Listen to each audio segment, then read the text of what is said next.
Vous savez que dans l'initiative, on parle beaucoup de religion, surtout ce qui est lié aux religions abrahamiques.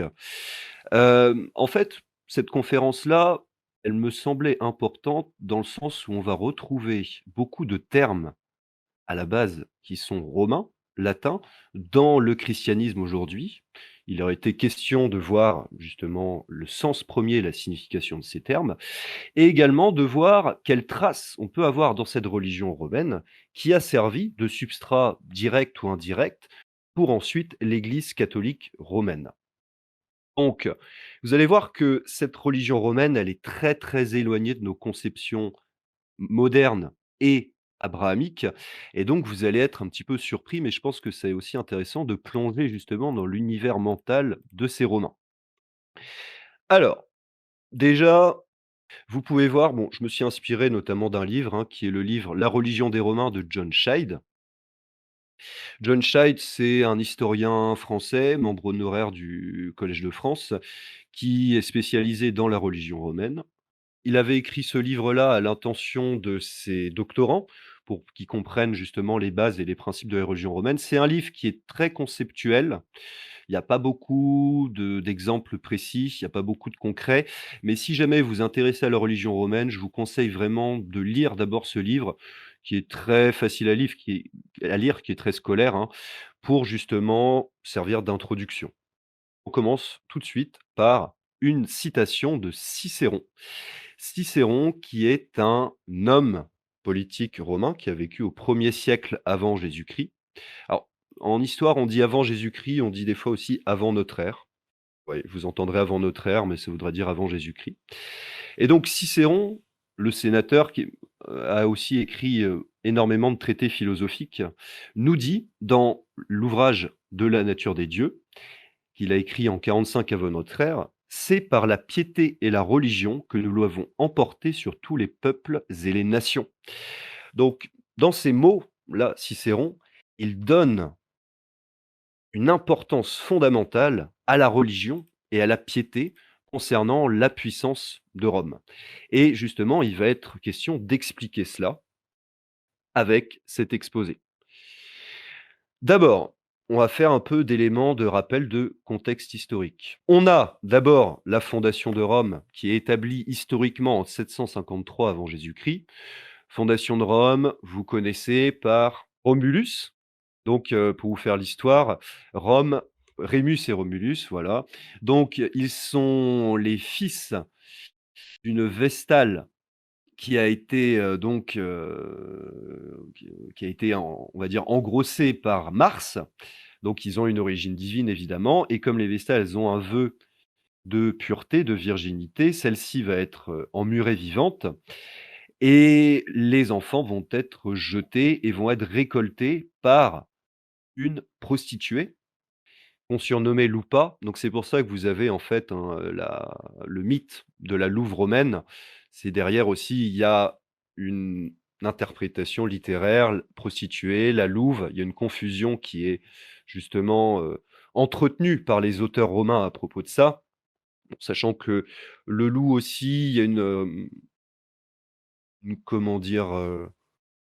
Une connotation religieuse, puisque les tribus étrusques, les peuples étrusques qui vivaient aux alentours étaient des tribus de pasteurs, et donc le loup, occupait une place centrale.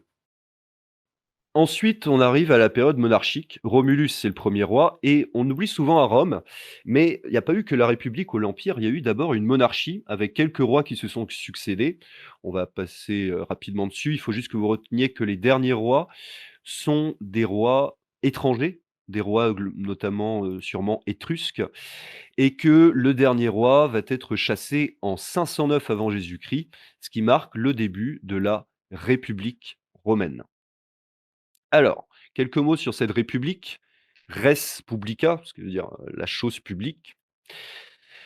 Il faut savoir qu'il y a un organe central dans les institutions de la République romaine, c'est le Sénat. Sénat qui veut dire, si on prend l'étymologie latine, senatus, hein, assemblée des anciens, puisque les sénateurs, en général, sont des membres plutôt âgés qui ont, on va dire, accompli leur cursus honorum siéger, à vie au Sénat.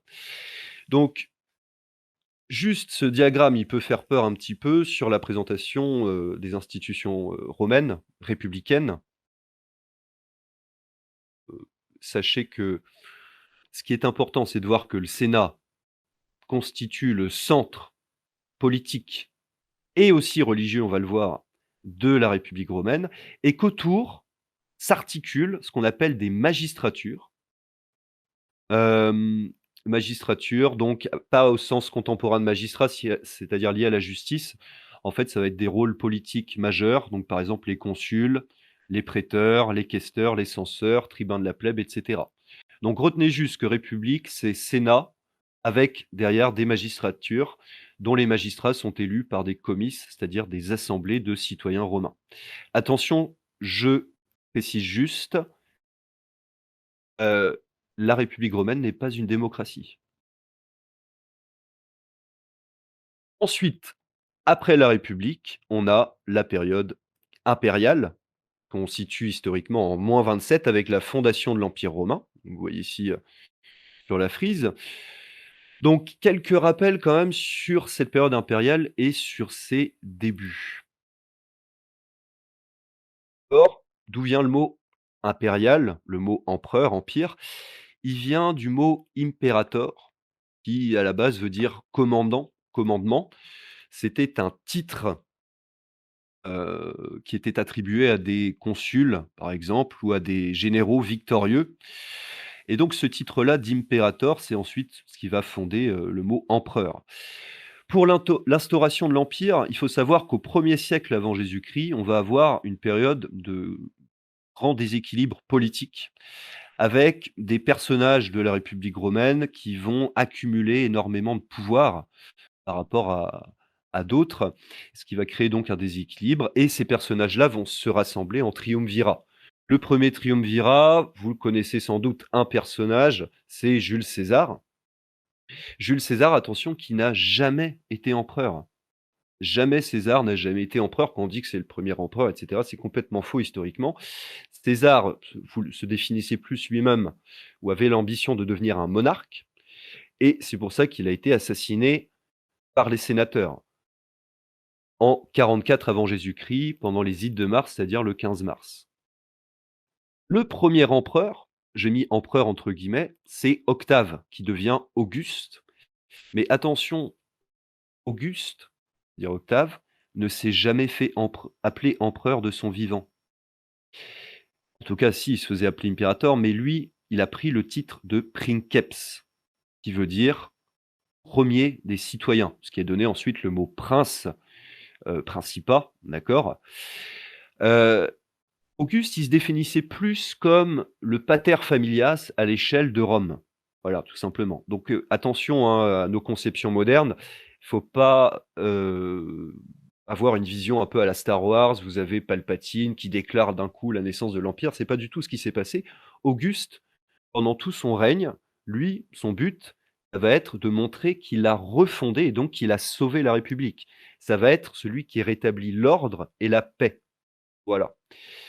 Donc la période impériale qui se termine en 476, après cette fois Jésus-Christ, avec le dernier empereur romain, Romulus Augustus, mort en 476.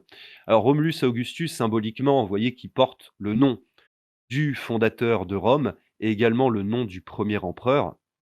Vous avez ici une représentation qui date du 19e siècle, me semble-t-il, hein. C'est pas du tout une représentation qui historiquement est, avérée, hein.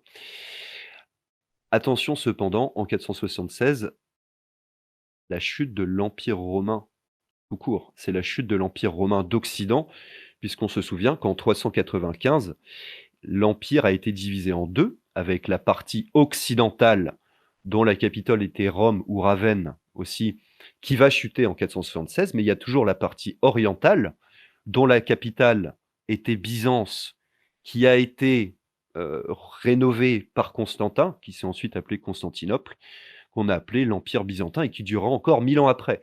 Donc attention, 476, c'est pas, la chute de l'Empire romain tout court, c'est la chute de l'Empire romain d'Occident.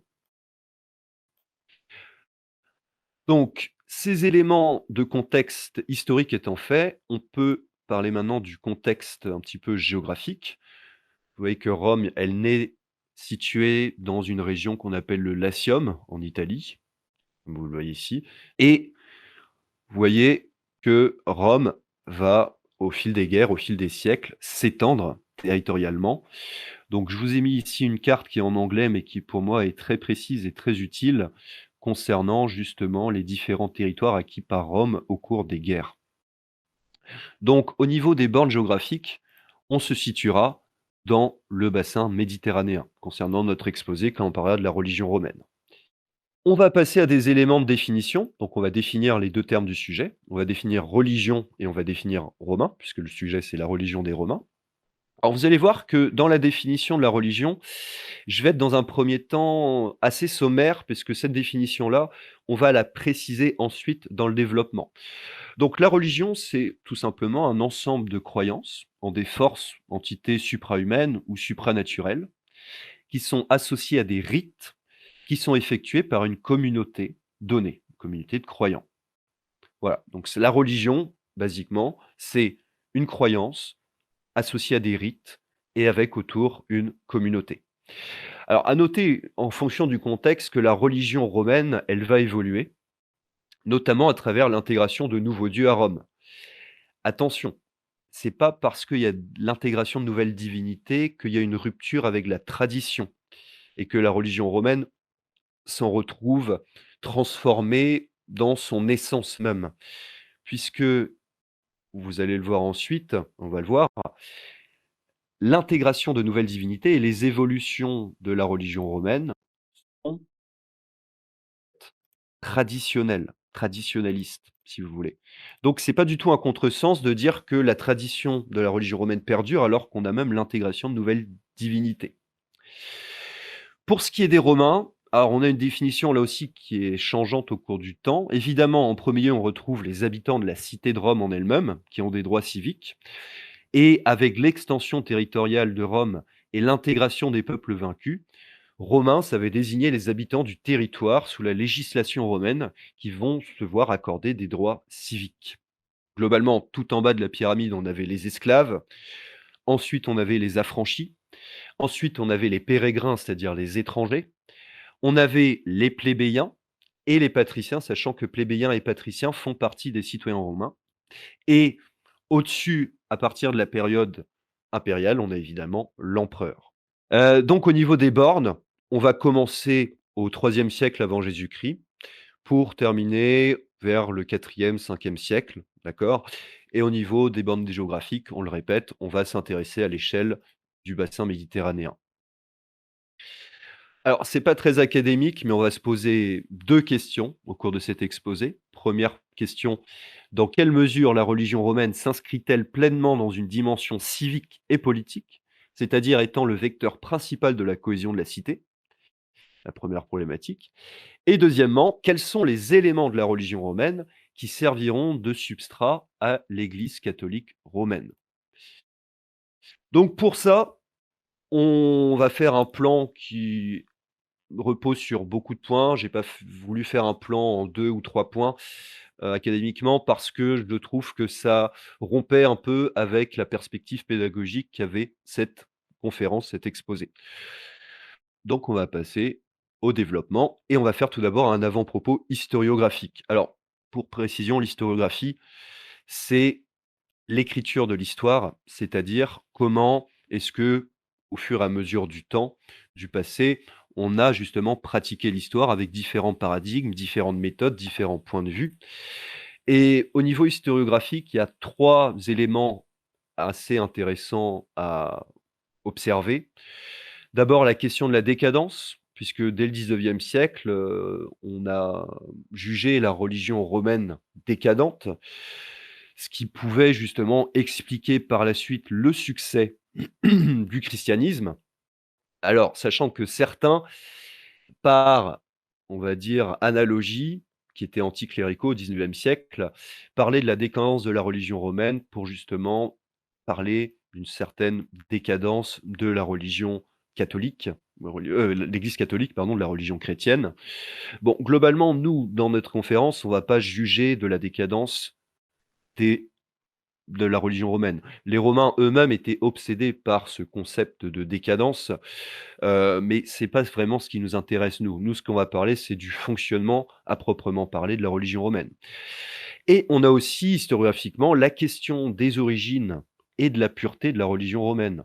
Puisqu'à partir du XIXe siècle, avec la modernité galopante, on va de plus en plus se poser la question des origines. C'est-à-dire quand est-ce que tout a commencé, d'où ça vient, etc. Et bien sûr, on peut y voir un lien avec la modernité, puisque la modernité, en rompant avec la tradition, justement, entraîne la disparition de savoirs traditionnels. Donc, il y a évidemment cette question des origines. Cette question des origines-là, on va pas forcément la traiter non plus, puisque de base, de même que la pureté, c'est très difficile de l'établir historiquement. Il y a des influences indo-européennes, des influences étrusques, etc. Mais de toute manière, la religion romaine, dans le sens pureté, n'a jamais été à 100 chimiquement pure. Elle a toujours eu des influences. Et en ce sens, elle reste traditionnelle parce que, dans la conception même des Romains, pour la religion romaine, les évolutions faisaient partie justement intrinsèquement de la religion.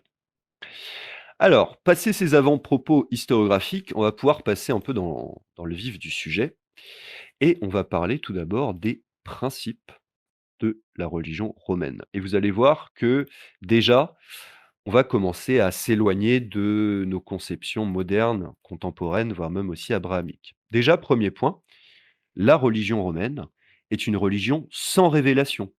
Il n'y a pas de livre révélé, il n'y a pas non plus de dogme et il n'y a pas d'orthodoxie. Alors là, ça peut nous sembler un peu bizarre. Pour la religion romaine, on va plutôt parler du terme orthopraxie. C'est-à-dire, chez les Romains, l'importance religieuse, elle repose dans l'exécution correcte de rites prescrits. Et ça s'arrête à peu près globalement là. C'est une religion qui est également rigoureusement traditionnaliste, mais comme on l'a vu, on l'a dit avant, ça n'empêche pas des évolutions avec par exemple l'intégration de nouvelles divinités. Ce qu'il faut bien comprendre là, c'est que c'est une religion qui dissocie les croyances explicites et les pratiques religieuses. Il n'y a pas de dogme si ce n'est l'obligation rituelle. À côté de ça, on a une liberté d'exégèse, une liberté de penser les dieux, leur nature, une liberté de penser la religion et même l'univers, mais tout ça se fait hors du cadre de la vie religieuse stricte. Avec une exception cependant dans ces libertés-là, qui concernent par exemple les prophéties à certaines périodes d'instabilité, on en reparlera plus tard. Mais retenez en tête que la religion romaine, c'est une religion qui, hors de l'obligation rituelle, en termes de pensée, est une religion quasiment totalement libre. Par contre, et là, c'est le point sur lequel je vais beaucoup insister. La religion romaine est ce qu'on peut appeler une religion sociale. C'est-à-dire que le lien entre un individu et une divinité se fait toujours dans le cadre de l'appartenance de l'individu à une communauté. Ça, il faut se le graver un peu, hein, parce que c'est pour moi le principe fondamental de la religion romaine. Les devoirs religieux qui sont imposés à l'individu sont en fonction de son appartenance communautaire et à son statut social. Donc chaque individu a des devoirs religieux, ici devoirs rituels, hein, d'accomplissement des rituels, à partir de sa naissance, par l'adoption, l'affranchissement, etc. C'est-à-dire quand il change ou quand il arrive dans une communauté donnée. Quand on est hors communauté, on n'a pas de devoir rituel à l'égard des divinités romaines. Donc, par exemple, un étranger n'a aucun devoir envers les divinités romaines. Par contre, si cet étranger-là devient romain, là, de facto, il a l'obligation rituelle envers les divinités. Donc, si on change de statut, on change de religion.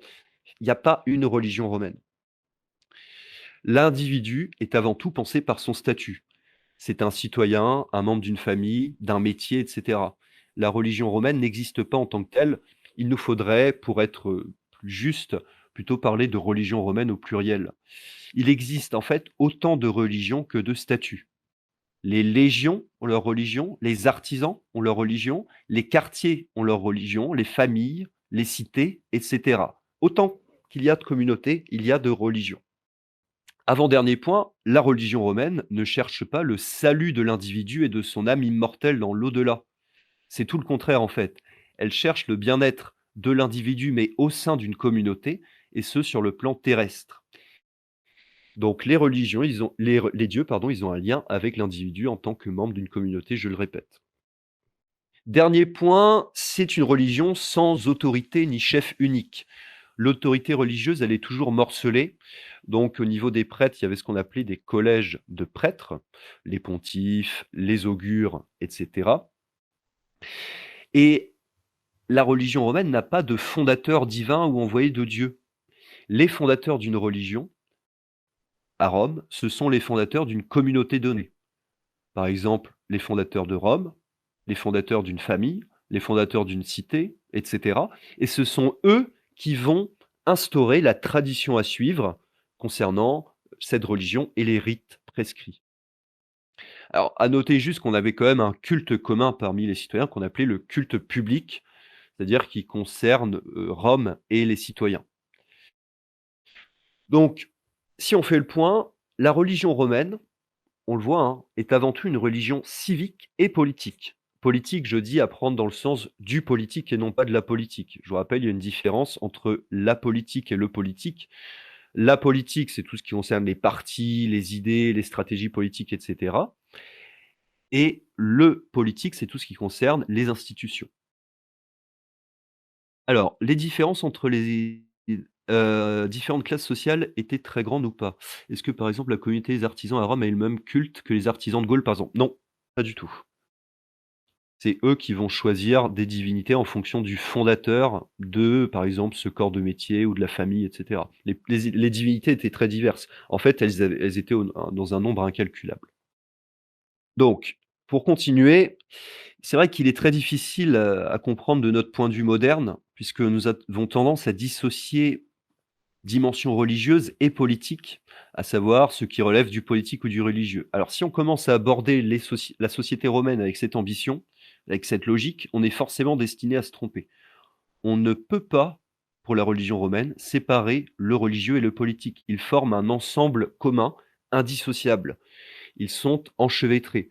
Le religieux ne peut être pensé sans sa dimension civique et politique, et la citoyenneté et le politique ne peuvent être pensés sans leur dimension religieuse, dans le cas de l'étude de la société romaine. Donc il faut oublier toutes ces idées de sécularisation, de laïcisation, puisque religieux et politique, là, civique, ne forment qu'un ensemble. Et ça, c'est très difficile à comprendre de notre point de vue de moderne, contemporain. Maintenant qu'on a vu un petit peu les principes sur lesquels se basait la religion romaine, on va pouvoir parler des concepts qui sont un peu, on va dire, la colonne vertébrale conceptuelle de la religion romaine. Vous allez voir qu'on va retrouver ces termes que vous connaissez tous très bien, puisqu'ils se retrouveront dans la suite intégrés dans le christianisme par le biais de l'Église catholique romaine. Attention cependant, ces termes latins pardon, sont traîtres. Leur sens premier n'est absolument pas le sens contemporain qu'on leur donne et qui a été façonné d'abord par le christianisme, puis encore réinterprété par la modernité. Donc, on va commencer par le premier concept, c'est ici le concept de religio, religion, d'accord? On y trouve deux étymologies différentes. Donc là, on va préciser la première définition qu'on avait posée dans l'introduction. On a d'abord de religare, qui veut dire relier, qui renvoie au lien entre les hommes et les divinités. Mais c'est pas tout, en fait, on a une deuxième étymologie, puisqu'on a relegere, qui veut dire reprendre, contrôler, qui renvoie ici au système d'obligation envers les dieux, c'est-à-dire au scrupule de l'observance. Aujourd'hui, la religion désigne la croyance envers le vrai Dieu et une adhésion à un contenu doctrinal. Chez les Romains, le terme religio ne désigne aucunement le lien sentimental, direct et personnel d'un individu à une divinité. C'est plus un ensemble de règles formelles et objectives, transmises par la tradition depuis un fondateur d'une communauté donnée. C'est dans ce cadre qu'on peut parler d'une sorte d'étiquette. Les hommes doivent respecter une étiquette qui est, lorsqu'ils veulent, pardon, rentrer en contact avec les dieux. On ne s'adresse pas aux dieux comme ça, et donc si vous n'observez pas des rites précis et formels, quelle que soit votre intention, son intensité, sa pureté, ça ne marchera pas. Pire encore, ça peut se retourner contre vous car vous risquez de l'offenser, cette divinité. Les divinités se fichent de l'intention. Ce qu'elles veulent, ce sont l'exécution des rites pour les Romains. C'est pour ça qu'on parle d'orthopraxie. Vous pouvez même faire les rites sans croire. Ce qui compte, c'est juste les rites. Ensuite, on a le terme de superstitio. Alors aujourd'hui, évidemment, ça a donné superstition, ça désigne les croyances erronées liées à des religions païennes ou alors à des croyances populaires qu'on qualifierait de folkloriques. Avec la modernité, ce terme de superstition est même étendu par certains aux religions abrahamiques. Chez les Romains, c'est pas du tout ce sens-là. Chez les Romains, superstitio renvoie à une attitude de peur, de crainte envers les divinités, une sorte d'angoisse chez le croyant qui signifierait que les dieux sont jaloux, tyranniques de nature. Et donc, paradoxalement, ici, chez les Romains, superstitio, ça désigne une attitude qui est trop religieuse, qui est guidée par la peur, ce qui amènerait à adopter un comportement servile envers les dieux. Et ça, c'est vu par les Romains complètement ridicule. Les Romains se moquent, au sens moquerie, hein, des gens qui sont trop religieux, c'est-à-dire superstitieux. La bonne attitude religieuse pour les Romains consiste en la croyance que les dieux sont des êtres de raison et de nature bienveillante et qu'ils respectent les lois de la cité. Pas du tout qu'ils fassent un acte de méchanceté envers les pauvres et faibles humains. D'accord? Le terme ensuite, ça va être le terme sacer sacrum, qui veut dire sacré. Aujourd'hui, sacré, ce serait une qualité divine que l'on observe dans un sujet ou un objet, c'est-à-dire, si vous préférez, un être ou une chose, une sorte de force magique slash divine. Alors, chez les Romains, c'est pas du tout le cas. Il va falloir que vous compreniez que les Romains, ils vont penser le religieux par le juridique. Par exemple, je vais vous dire quelque chose. Chez les Romains, les dieux ne sont pas sacrés. Pire, donc, dire un dieu est sacré chez les Romains, ça n'a strictement aucun sens. Voilà, vous vous baladez, je sais pas, vous venez, de 2024, vous voyagez dans le temps, vous vous rendez à Rome et pour faire passer pour un Romain, vous allez dire: «Ah ouais, Jupiter, est sacré». Le Romain, il va vous regarder, il va vous dire: «Mais quoi? Qu'est-ce que tu es en train de raconter? Ça ne veut rien dire ce que tu dis». Là, ce serait accoler notre propre conception du sacré contemporaine sur celle qu'avaient les Romains. Alors, pour eux, les Romains, c'est quoi un peu leur conception du sacré? En fait, le sacré pour les Romains, c'est une notion purement juridique, qui se réfère, accrochez-vous bien, à la sphère de la propriété.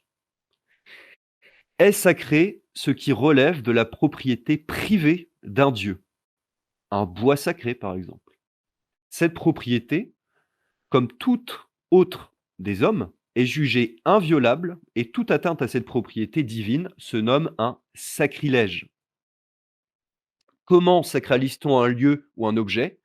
Tout simplement par le rite, observé scrupuleusement et qui n'est pas conduit par des prêtres, comme on pourrait s'y attendre. Le rite, il est conduit par des magistrats.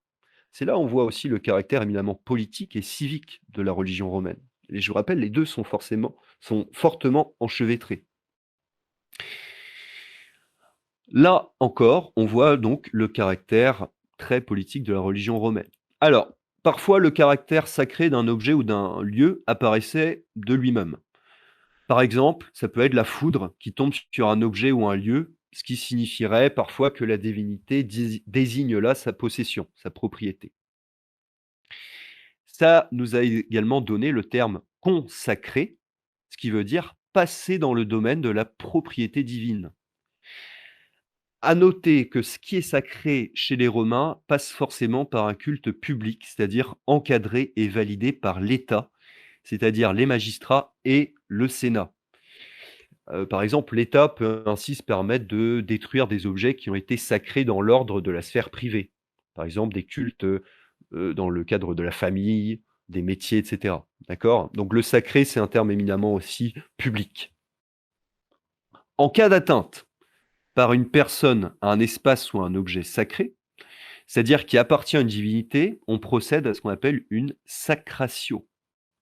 La personne qui a violé la propriété des dieux est elle-même mise à disposition des dieux en devenant leur propriété.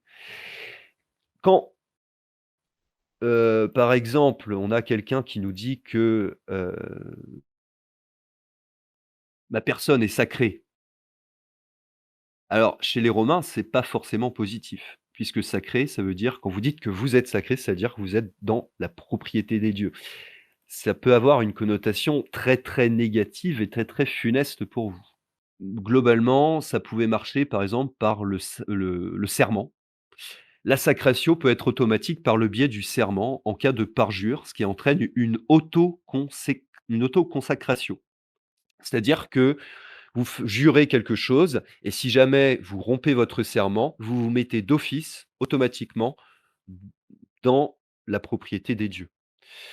Donc dans les faits, une personne qui devient sacrée, dans ce contexte de violation justement du sacré, qui peut sembler paradoxal mais qui ne l'est pas, parce qu'on vient d'expliquer, est alors qualifiée d'abject et concrètement, symboliquement mis au banc de la société, et si ce n'est tué.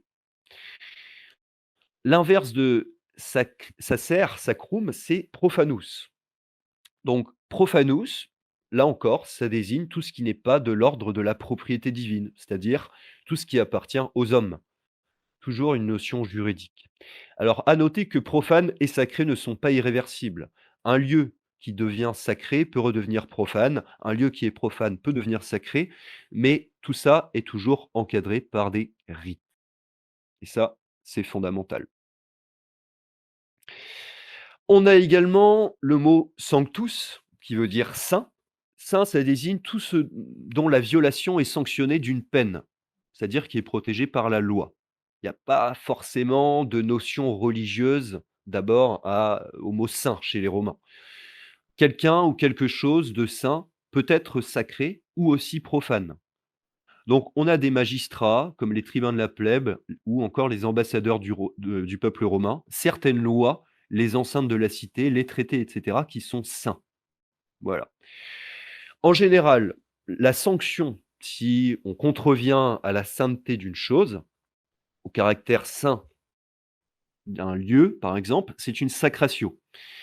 On l'avait dit, sacratio, ça veut dire mise à la disposition de la personne qui a enfreint la règle au Dieu par le biais de la propriété. Et c'est de là que nous vient l'expression sacro-saint, sacro-sanctus, c'est-à-dire en fait quelque chose de saint qui est protégé par la sacratio, sacro-saint. Sanctus, c'est tout ce qui est inviolable. À noter, une divinité peut être sainte, à défaut d'être sacrée. Est-ce que pour vous tout est clair? Est-ce que vous avez des questions pour l'instant? Est-ce que je vous ai assommé par ces concepts, Bah, j'ai une question, Nemrod, et si je peux me permettre. vas-y, vas-y, Mais je quand on t'en prie. t'écoute, on a l'impression que la religion à Rome, c'était plus des politiques qui ont voulu créer une cité qui fonctionne et ils ont trouvé comme façon que ça fonctionne d'y ajouter des rites religieux. Mais on ne se ressent pas Mmh. vraiment de soumission aux dieux ou alors les dieux qui dictent les règles et les humains doivent les suivre. Mais en réalité, la société romaine, elle s'est construite en soumission aux dieux et à part là, elle s'est construite, ou alors la religion, elle s'est construite en même temps que la cité. Comme je l'ai dit, en fait, tu vois, c'est typiquement notre conception de moderne de faire la division entre le religieux et le politique. Et on ne peut pas comprendre la religion romaine si on fait cette division-là, si on se dit: «Ah mais alors qu'est-ce que c'est le politique, le religieux?» Non, ils sont enchevêtrés, ils forment un même ensemble indissociable. C'est nous modernes qui avons différencié religieux et politique. Mais elle s'est formée, j'ai envie de dire, de manière, symbiotique. Il y a une symbiose, en fait, entre religion et côté politique. Donc moi, en fait, je comprends quand on a l'impression finalement que les Romains, ils n'ont aucune, spiritualité, qu'ils font ça justement juste pour des buts pratiques. Mais, justement, c'était leur conception des choses et c'est pas du tout une conception qui est, on va dire cynique, qui est ironique et cetera ou qui est juste purement intéressé. C'est juste qu'il y a pour eux, le religieux et le politique ne forment pas 2 ensembles distincts, Mais ça simplement. veut, est-ce que, juste que je comprenne bien, est-ce que ça veut dire que les dieux ont créé, entre guillemets, main dans la main avec les hommes, la cité? Alors, ça, non, la cité, elle va être fondée par Romulus. Romulus qui est un descendant de Mars, mais par contre, ce qu'on va le voir après, parce qu'après je vais parler des divinités, ce qu'on va voir, c'est que les dieux doivent donner leur accord à chaque fois. Voilà. Mais ce sont les hommes qui agissent. Les hommes ne sont pas soumis au destin on va dire, formé par les divinités, si tu veux. Ce sont les hommes qui agissent avec l'accord des divinités, à chaque fois. Ok. Je sais pas Bah, écoute, si c'est clair non, mais pour toi? Est-ce que à peu non? près clair, mais c'est vrai que Donc on c'est avait un paradigme totalement différent, donc faut se mettre, ah oui, oui, mais l difficile de se mettre oui, là, on dans. est comp et puis v bah, c'est exactement ça et puis là encore, je vous ai pas parlé du lien qu'entretenaient, les Romains avec leur dieu, la nature de ce lien. Là, on va être encore dans un autre niveau. On avait Dragnir qui nous avait dit que le mot barbare, dont le sens s'est déformé avec le temps, exactement, hein. On a plein de mots comme ça dont le sens premier va être réinterprété, au fur et à mesure du temps, hein, complètement.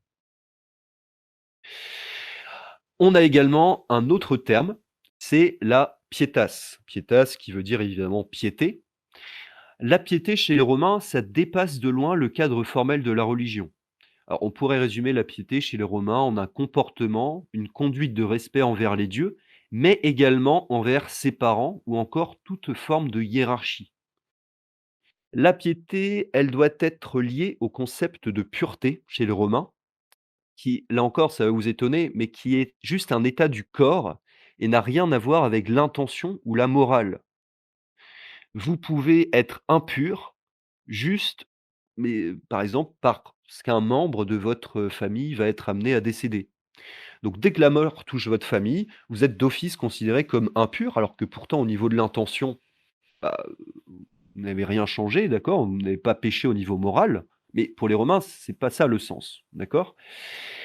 C'est-à-dire vous êtes considéré comme impur dans le cadre du deuil parce que vous êtes dans un état, une sorte de stade entre le monde des vivants et des morts. Et pour donc retrouver cet aspect pur, là encore, ça va être par le rite.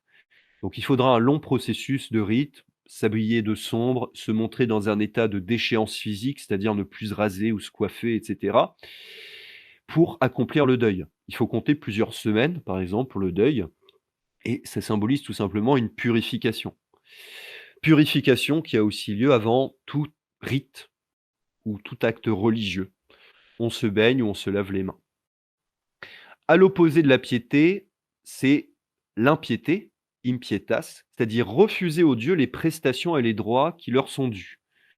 Tout sacrilège, c'est-à-dire acte allant à l'encontre du sacré, c'est-à-dire la violation de la propriété privée des dieux, est considéré comme impie, mais parfois cette violation du sacré peut être involontaire. Donc dans le premier cas, l'impiété peut être expiée par une expiation. Dans le second cas, non. Donc si un individu commettait un acte d'impiété en commettant un sacrilège, la communauté dans laquelle faisait partie cet individu se déchargeait et le remettait l'individu au dieu en faisant celui-ci devenir sacré. Je vous ai trouvé un exemple un peu concret qui nous est cité. Donc, je vous cite ici donc, Valère Maxime dit et fait mémorable. Non moins efficace quand il fallut venger le mépris dont souffrait son culte, son fils Esculape, fils d'Apollon, hein, dont Turullius, lieutenant d'Antoine, détruisit en grande partie le bois consacré à son temple pour construire la flotte de son chef. Au moment où il remplissait cette mission infâme, le parti d'Antoine fut vaincu. Sur ordre de César, César ici c'est Octavien, Turullius fut destiné à la mort. Le dieu l'entraîna alors par les forces manifestes de sa divine volonté dans le lieu qu'il avait profané et l'y fit tuer par ses soldats césariens en lui infligeant le même supplice qu'il avait fait subir aux arbres déjà abattus. Donc vous voyez évidemment que tout acte d'impiété, là, peut être, condamné très sévèrement par les Romains. Donc le rite, on a vu qu'il est central dans la religion des Romains par justement cette obligation rituelle qui était détachée de toute croyance, de toute intention. Alors juste une petite, nuance, ritus, c'est-à-dire rite, désignerait aujourd'hui le contenu en lui-même. Or chez les Romains, ça désignait juste les modalités de célébration d'un service religieux. Pour les Romains, le contenu du rite renvoie plutôt, au terme ceremoniae, ce qui a donné évidemment chez nous cérémonie. Bon, nous pour, des raisons de praticité, on parle plutôt de rite ici quand on parle du contenu en lui-même. Alors, en quoi consiste concrètement le rite chez les Romains? Globalement, il s'agit d'une succession de gestes et de paroles qui ont un sens courant et facilement compréhensible pour les Romains. Saluer, donner, recevoir, prendre, honorer, s'habiller de manière solennelle, etc. C'est pas du tout ésotérique, hein, c'est compréhensible par tout le monde. Parmi le rite, on retrouve le culte public au nom de l'ensemble du peuple romain et le culte privé, comme on avait dit, lié à des familles, des métiers, des quartiers, etc. Pour le rite chez les Romains, on a le sacrifice qui est central. Je le répète, le sacrifice est central dans la religion romaine. On a Virgile qui nous dit que le sacrifice est formé de sacer, qui veut dire sacré, et facere, qui veut dire rendre. Donc je vous passe les détails, du sacrifice, parce qu'on est là pour faire une synthèse, mais je voulais juste quand même vous montrer les différents éléments les plus importants à retenir. Alors, juste pour le sacrifice, maintenant, on s'intéressera uniquement à celui-ci dans un cadre public, parce que c'est ce qui nous intéresse davantage ici. Comme précisé en introduction avec la problématique, hein, où on allait voir justement cette dimension civique et politique de la religion romaine.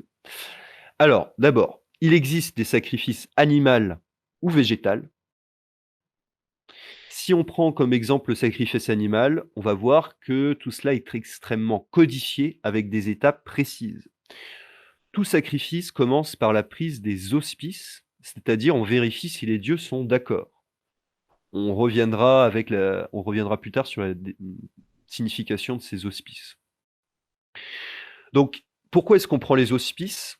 C'est une question de légitimité religieuse et donc politique.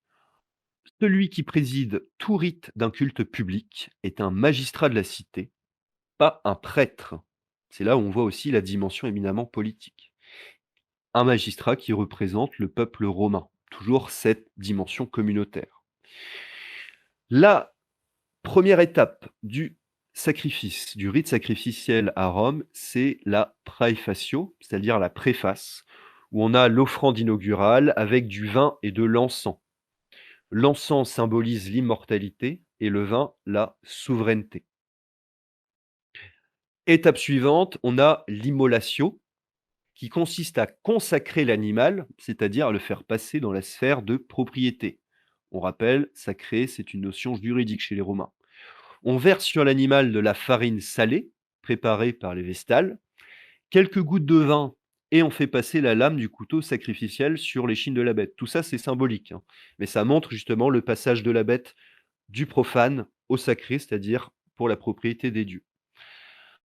Alors, pour l'espèce de l'animal qui était sacrifié, tout dépend de la divinité et de l'objectif du sacrifice. Tout ça est extrêmement codifié. Plus l'animal vaut cher, plus la demande ou l'honneur est important. On a aussi une codification précise si on sacrifie à plusieurs dieux lors d'une même cérémonie, avec différents animaux à différents âges en fonction du rang de la divinité. De plus, pour les divinités d'en haut, célestes, on sacrifie des animaux blancs, et pour le sacrifice des dieux d'en bas, c'est-à-dire infernaux, ou de la nuit, on sacrifie des animaux noirs. Pour Vulcain, on sacrifie par exemple aussi des animaux roux.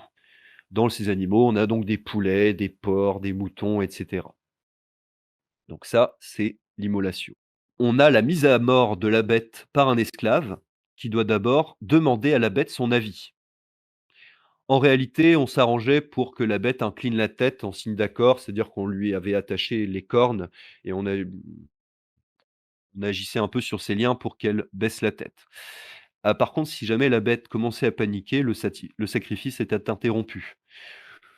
Toute interruption ou tout ce qui peut juste Perturber le cours normal du rite signifie l'interruption directe du sacrifice. S'il y a une erreur, il faut tout recommencer. C'est là où on voit l'aspect justement profondément rituel, orthopraxique de la religion romaine. Après la mise à mort, on a la précatio, c'est-à-dire la prière. Alors prière qui viendrait de pecor, qui est associée à posco, c'est-à-dire demander, souhaiter, exiger. La prière est récitée à voix haute par les prêtres, qui sont au nombre de 4 pour s'assurer de la justesse de celle-ci. Au moindre problème d'élocution ou à la moindre erreur, il faut tout recommencer de zéro. Alors, quelques mots sur la prière, elle est pratiquée et n'a de sens que si justement elle est pratiquée dans un cadre rituel formel et encadré. Les Romains ne prient pas dans leur chambre avant d'aller se coucher, par exemple. Pour eux, ça n'aurait aucun sens. D'autant plus qu'on a vu, ça ne s'inscrirait pas dans une dimension communautaire. Et enfin, après avoir fait la prière, on a le banquet sacrificiel. Le sacrifice est pensé comme un partage entre les hommes et les dieux. Donc on a les parties qui sont réservées aux dieux, qui sont cuites puis brûlées dans un bûcher sacrificiel. Si jamais on sacrifiait à des divinités d'en haut, célestes, la fumée se dirigeait vers le ciel, qui symbolisait l'offrande, et si les divinités étaient des divinités infernales, c'est-à-dire chthoniennes, terrestres, on pouvait les enterrer ou placer le bûcher sacrificiel dans une fosse. Si les divinités étaient marines, vous avez compris la logique, on jetait les offrandes dans la mer, etc. Pour les parties réservées aux hommes, elles étaient consommées dans un grand banquet, et là on y voit toujours la dimension éminemment civique de la religion romaine. Le banquet sacrificiel est pensé comme social, on mange avec les dieux et avec les membres de sa communauté. Alors, de tout ce déroulé rituel, on retrouve des traces assez évidentes dans les étapes de la messe, avec les offrandes, la préface, avec aussi l'importance du sacrifice, et également le banquet avec la communion. En somme, le sacrifice, en tant que rite, est au centre de la religion romaine. Voilà. Est-ce que vous avez des questions pour vous? Est-ce que tout est clair? Alors, sans les vestales, pour faire de la farine sacrée, par exemple, hors de Rome, comment on fait? C'est une très bonne question. Peut-être existait-il des sortes de passe-droits où on pouvait déléguer peut-être pour des magistrats et cetera? C'est une très bonne question. Je n'ai pas la réponse, précise. Mais en tout cas, les Romains, pratiques comme ils étaient, pouvaient trouver des solutions. Par exemple aussi, dans le culte privé, vous deviez sacrifier un taureau. Si vous n'aviez qu'une poule, vous pouviez mettre, dans votre, vous pouviez faire comme si la poule était un taureau et le sacrifice passait, par exemple. Voilà. Donc, les Romains quand même arrivent à s'adapter, même avec les obligations rituelles. C'est bon pour vous? Alors, on a parlé des principes, des concepts, du rite. Vous allez me dire, on n'a pas encore parlé du lien avec les dieux. Alors, j'ai fait exprès, c'est parce que je voulais avant tout préciser tous ces principes-là, tous ces concepts, l'importance du rite, avant justement qu'on attaque le lien avec les dieux, pour pas justement que des conceptions modernes ou abrahamiques viennent s'immiscer et viennent un peu justement perturber la compréhension réelle de ce qu'était la religion romaine. Donc, le lien avec les dieux. On va avoir plusieurs points. Tout d'abord, on a un nombre incalculable de divinités qui recouvrent chaque aspect courant de la vie, chaque usage ou même chaque concept. Tout était divinisé. Ce sont évidemment des divinités anthropomorphes, c'est-à-dire de forme humaine, qui adoptent des traits humains. Pour les divinités les plus importantes, on avait la triade pré-capitoline, capitoline en référence à la colline de Rome où se situait le temple de Jupiter capitolin. La triade pré-capitoline a été constituée de Jupiter, Mars et Quirinus, qui en fait était Romulus divinisé. Alors cette triade-là, certains historiens y voient justement les 3 fonctions, indo-européennes où on a, c'est-à-dire la divinité souveraine du ciel, Jupiter, la guerre avec Mars et la prospérité avec Quirinus. Donc on a justement cette piste-là des fonctions indo-européennes, mais cette triade très capitoline va très vite être remplacée par la triade capitoline tout court avec Jupiter, Junon et Minerve. Au-delà de ça, on retrouve des divinités absolument partout. Des divinités pour les carrefours, par exemple. Rome elle-même est divinisée, la paix est divinisée, etc., etc. Alors, petite anecdote, Rome, pour les Romains, Rome n'était pas le véritable nom de la cité, puisqu'ils pensaient, ils croyaient que chaque cité avait un nom secret et que si le nom secret de cette cité était découvert, cela entraînerait la fragilité et la chute de la cité. Donc évidemment, on n'a jamais su, hein, quel était le vrai nom de la cité. Bon, je passe sur ça. Donc, chaque dieu et chaque déesse a son domaine de compétences bien délimité auquel on fait appel pour un besoin lui aussi bien défini. L'important pour les Romains, c'est de connaître chaque domaine d'action de chaque divinité. On est toujours dans une optique, vous le verrez, très rationnelle de la religion. Concernant le statut des dieux à Rome, on l'avait dit, ceux-ci ne sont pas des maîtres tyranniques. Ils n'avaient pas de conscience particulière à imposer aux Romains. En fait, d'après les Romains, les divinités, elles respectent les lois de la cité et l'ordre social. Certes, elles sont supérieures aux humains dans la hiérarchie, mais elles n'ont pas tous les pouvoirs. On pourrait les comparer à des sortes de patrons. Ou alors moi, ce que je préfère dire, c'est qu'on pourrait les comparer à des sortes de supra-citoyens. Ça peut être le statut le plus proche des dieux par rapport à ce que les Romains conceptualisaient, concevaient. Les dieux sont des membres de la cité à part entière, supérieurs certes, mais qui respectent les lois. Donc les divinités, elles ont une importance dans la vie politique, mais qui est limitée. Chaque décision de magistrat, chaque réunion du Sénat, chaque nouvelle loi, chaque prise de fonction de magistrat, etc., doit être approuvée par les dieux. Par exemple, pour chaque loi votée, chaque élection, chaque décision publique, Jupiter devait être consulté par une prise d'auspice, c'est-à-dire qu'on regardait les vols des oiseaux, on y reviendra après en plus en détail, et là, il donnait son accord ou non pour le présent résultat. Mais au-delà de ça, sa parole n'était pas libre à Jupiter. Même quand les auspices étaient pris, c'est-à-dire que par un rite de l'étude des oiseaux, on étudiait les signes que pouvaient envoyer les dieux, l'interprétation finale était donnée au magistrat. C'est le magistrat à la fin qui décide si oui ou non il continue, il applique ce qu'il a prévu de faire malgré le désaccord des dieux. Alors bien sûr, si ça se passe mal, on l'accusera d'impiété par la suite.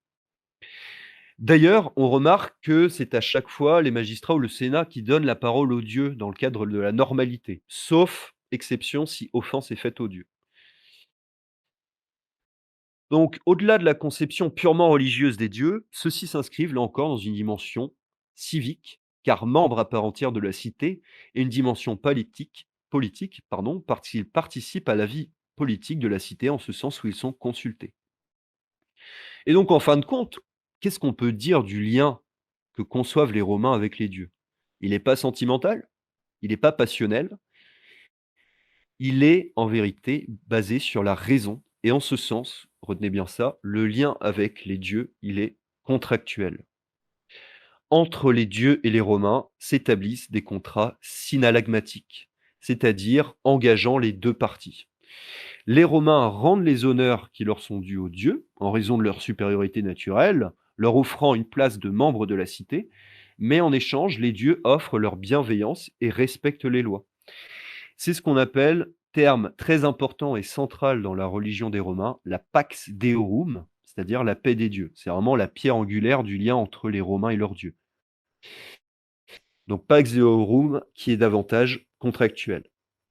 Évidemment, il arrive que cette pax deorum soit rompue, comme on l'avait vu volontairement ou involontairement.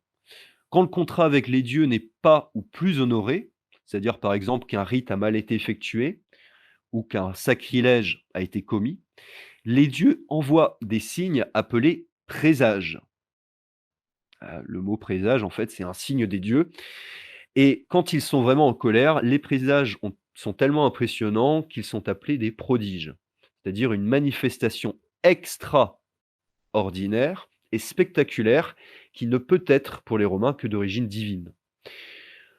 Donc ici, je vous cite un exemple de prodige qui avait été observé lors de la Seconde Guerre punique, après les catastrophes, des batailles du Trasimène et de Cannes, où les Romains se sont fait, battre à plat de couture, plusieurs dizaines de milliers de morts. Les consuls sont tués, c'est un véritable carnage pour les Romains.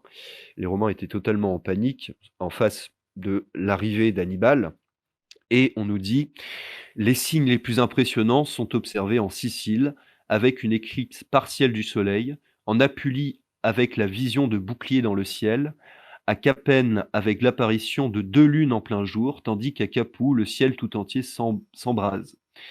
Les désordres terrestres sont tout aussi spectaculaires. Les armes de soldats s'enflamment spontanément ou se mettent à saigner. L'eau se teinte de sang à serrer.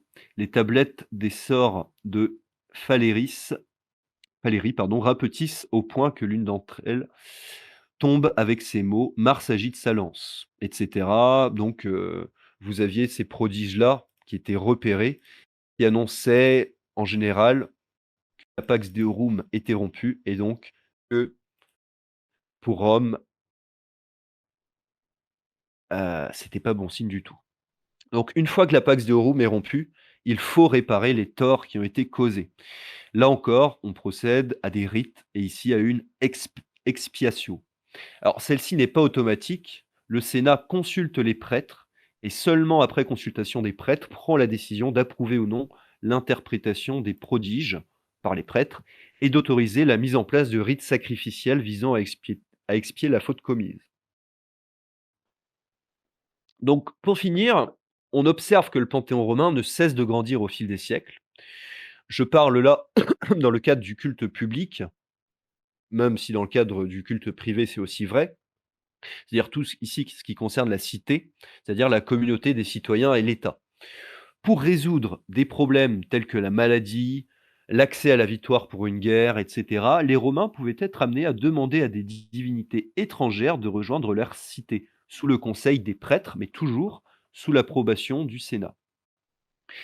Donc, par exemple, ils pouvaient envoyer une procession officielle dans les régions concernées, comme en Grèce, et ramener le culte dans la cité avec une adaptation des fonctions de la divinité à Rome, ce qu'on appelle une interprétation. Je rappelle que toujours, hein, ça ne rompt pas avec le caractère traditionnel et traditionnaliste de la religion romaine. Donc on a un exemple, c'est par exemple l'introduction de Magna Mater en 204 avant notre ère, ou avant Jésus-Christ, toujours par contre sous initiative du Sénat. À noter juste, on a une dernière forme qui peut amener à l'introduction de nouvelles divinités.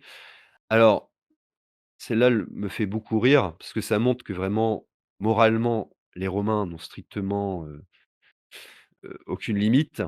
Il s'agit de l'expiatio. L'expiatio, ça constituait purement et simplement en le vol de la divinité d'autres cités ou d'autres peuples. Donc les Romains, littéralement, par certains rites, conclure un contrat avec les divinités de Carthage et les ramener à Rome. Du vol, les Romains vont chourer les divinités romaines. Alors, à noter juste, il y a une petite, on va dire, chose à évoquer encore avec les dieux, c'est ce qu'on appelle les cultes à mystère. Donc, on avait des divinités comme Mithra, Isis ou encore Bacchus qui réclamaient une initiation. Alors, hem, une initiation, c'est-à-dire qu'en fait, c'était là dans le sens de l'initiation qu'on a aujourd'hui. Les Romains, on a vu qu'il y avait une liberté religieuse, donc les cultes à initiation ne posaient pas problème d'un point de vue purement religieux. Cependant, on a vu aussi que la religion romaine avait une dimension éminemment civique et donc dans des périodes d'instabilité, on va avoir ces cultes à mystère qui réclament une initiation, qui vont faire l'objet de méfiance et de purges parce que les Romains vont avoir une peur absolument incroyable qu'une sorte de contre-société se forme au sein de leur société romaine, des citoyens. Et donc, par exemple, vous avez le scandale des bacchanales, avec le culte à initiation de Bacchus, sous fond de scandales politiques et également, du coup, sexuels, où en 186 avant Jésus-Christ, il y a plus de 6000 personnes qui faisaient partie de ce culte de Bacchus, culte à initiation, qui vont être en Italie traquées et tuées. Les Romains y voient dans ces cultes à initiation, dans des temps de troubles politiques, justement une rupture de la cohésion civique. Il faut aussi également partager l'espace et le temps. Pour ce qui est du partage de l'espace, les Romains vont se borner, c'est le cas de le dire, à délimiter chaque espace de leur territoire et leur associer des fonctions précises. Chaque découpage est inauguré, c'est-à-dire approuvé par Jupiter. Pourquoi le terme inauguré? Alors, puisque pour savoir si cette délimitation était approuvée divinement, et donc aussi juridiquement, là encore, les auspices vont être pris par des prêtres qu'on nommait les augures. Voilà, tout simplement. Alors, bon, je vais devoir un peu simplifier le partage de l'espace parce que sinon ça va être trop complexe. Je suis là pour faire une synthèse globale. Retenez que le templum est un espace consacré. On se rappelle, consacré, c'est un terme de propriété. Alors, en réalité, c'est plus compliqué que ça, mais donc pour des raisons de temps et de santé mentale, on va rester sur cette version. Donc, le templum, c'est l'espace consacré. Et vous le voyez venir, le templum, il est le mot temple, sachant que chez les Romains, c'est pas forcément le cas. Le templum, c'est pas un édifice, c'est juste une surface sur laquelle peut être construit l'édifice destiné au culte, qui lui-même se nomme Aides. Attention, templum chez les Romains, ce n'est pas un édifice, c'est une surface sur laquelle est construit l'Aides, c'est-à-dire nous ce qu'on appelle aujourd'hui le temple. Le truc, c'est que souvent, la surface de l'Aedes, les délimitations de l'Aedes, de l'édifice, se confondaient avec les délimitations du templum, et donc la simplification ou la confusion s'est opérée, d'accord? Templum, le temple, mais jamais les Romains n'ont appelé leur temple templum, d'accord? Alors attention, dans cette définition de l'espace entre territoire des hommes et des dieux, ça ne veut pas dire qu'il y a une séparation du religieux du reste. Ainsi, lorsque le Sénat se rassemblait, cela devait obligatoirement être dans un templum, c'est-à-dire un lieu consacré, dans des temples, par exemple. À côté des édifices religieux, on a également des sources, des bois, des grottes, des cavernes, etc. Donc pour tout ce qui est la symbolique de ces lieux-là, je vous renvoie ici à Symbole de la science sacrée de Guénon, qui est très éclairant à ce niveau-là. Et en plus, vous y trouverez également dans Symbole de la science sacrée une explication, à mon sens, très pertinente, enfin des éléments d'explication très pertinents du logo de l'association. Rome, en elle-même, la cité était un espace particulier appelé le pomerium, où il était interdit d'entrer en armes dedans. Ces rites de délimitation, ils nous rappellent Romulus, le fondateur mythique, qui avait tracé un sillon pour délimiter l'enceinte de Rome. On a donc une concordance entre la légende fondatrice et les rites de délimitation du templum par les Romains. Alors, il faut savoir, est-ce qu'après, c'est une réécriture a posteriori?